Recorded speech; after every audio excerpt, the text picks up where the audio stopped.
Alors maintenant, on passe aux amis de la balance. La balance, eh bien, c'est un mois fructueux. C'est un mois fructueux. Alors, au niveau amour et au niveau amical, j'ai envie de dire que la rentrée s'effectue en fanfare.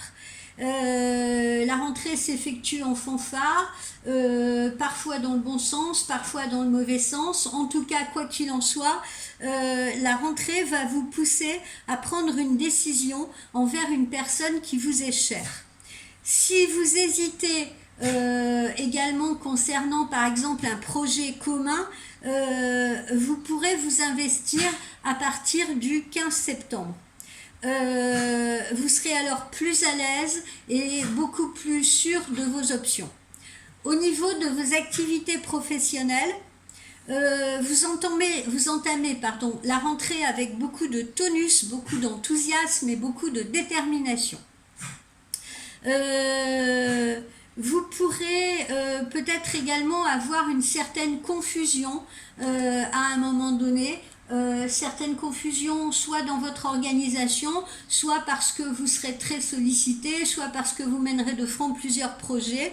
Voilà. Et cette confusion sur la façon, par exemple, d'établir un plan, voyez, voilà, encore une fois, hein, il s'agit d'organisation, vous serez peut-être un petit peu confus, mais à partir du 14 septembre, vous n'hésiterez pas à faire appel à votre justement votre détermination, votre sens de la logique, etc. Pour pouvoir faire face à ces tâches-là. Et vous pouvez même aussi faire appel à votre sens relationnel pour discuter de certaines choses.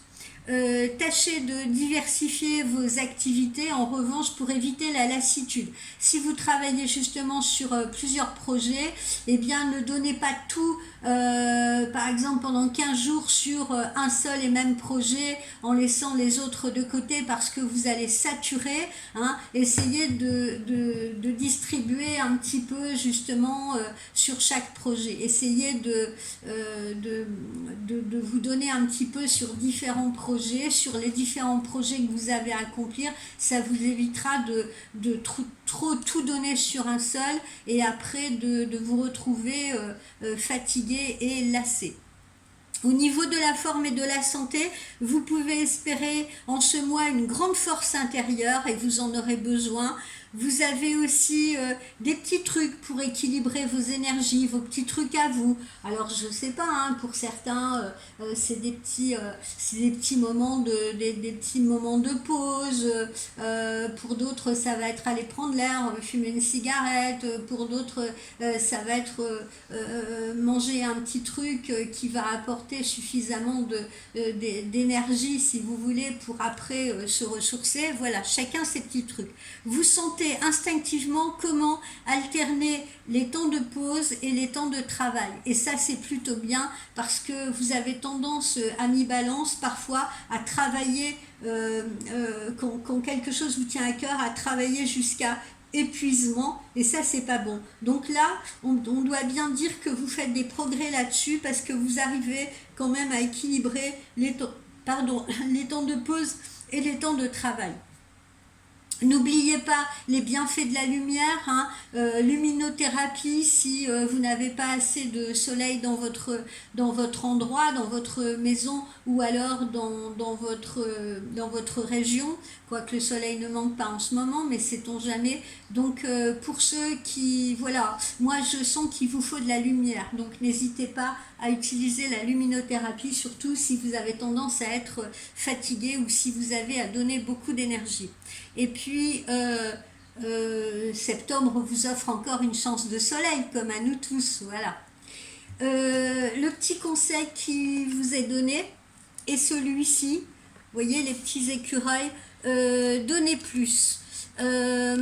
Pourquoi donner plus et qu'est-ce que ça veut dire? Eh bien, ne mettez pas votre cœur à hors de portée. Essayez de transformer aussi vos rêves en réalité. Je sais que ça peut demander des efforts, mais n'abandonnez jamais vos désirs trop facilement, vous voyez. Ne passez pas à autre chose parce que vous vous sentirez frustré ou découragé, parce que vous vous sentirez peut-être incompris, parce que honnêtement, vos efforts pour réaliser votre rêve, j'ai envie de dire votre rêve ou vos rêves sont à portée de votre main. Donc, ne vous laissez pas aller au découragement, si vous voulez, et continuez sur cette lancée d'efforts. Évaluez peut-être vos efforts plus honnêtement. À certains moments, c'est ça un petit peu aussi chez vous, c'est que à certains moments vous vous donnez à fond, à fond, à fond pendant une période déterminée, et à d'autres moments, eh bien vous ne faites plus rien, vous n'avez plus envie de rien faire parce que comme je vous l'ai dit tout à l'heure, vous avez épuisé votre quota. Vous avez épuisé votre quota d'énergie trop rapidement. Donc il vous faudra peut-être reconnaître cela, d'accord, pour pouvoir essayer d'y mettre un peu d'ordre. Il vous faudra peut-être davantage aussi d'énergie, de patience, d'honnêteté, d'éducation ou d'aide aux autres, d'accord. Vous aurez peut-être besoin de tout cela et peut-être plus encore. N'ayez pas peur des gros efforts requis pour réaliser votre rêve ou pour réaliser un rêve en général. Vous ne devriez pas non plus avoir peur des déceptions parce que les déceptions font partie de ce processus, les déceptions font partie de ce parcours et les déceptions nous aident justement, nous rendent plus forts, j'ai envie de dire. Voilà. Ensuite, qu'est-ce que je pourrais vous dire encore ? Restez fidèle à vos désirs, restez fidèle à vous-même.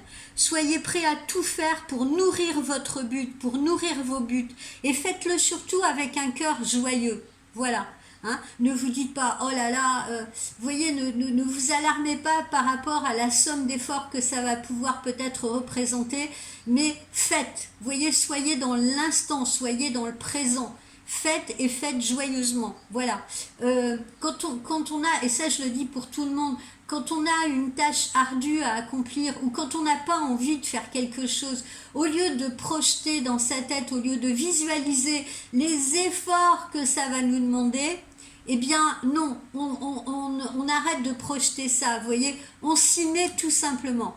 On s'y met tout simplement et vous verrez qu'au final ça vient tout seul. Parce que justement, on n'y a pas réfléchi, on s'est lancé spontanément, et puis on a après cette sérénité en soi et ce sentiment d'avoir accompli ce qu'on voulait accomplir. Voilà. Je pense que c'est tout ce que j'ai à vous dire.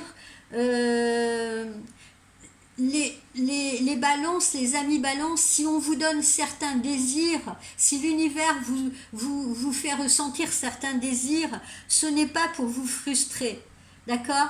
Ça renvoie plutôt une image de vous authentique, d'accord? Donc ignorez quand votre esprit vous dit allez laisse tomber, etc. C'est un truc de fou, je vais jamais y arriver. Oubliez ça, d'accord? Donnez-vous à fond, foncez et comme je le disais il y a quelques instants, ne projetez pas comme ça des réflexions qui vont amener la frustration, etc. Ok?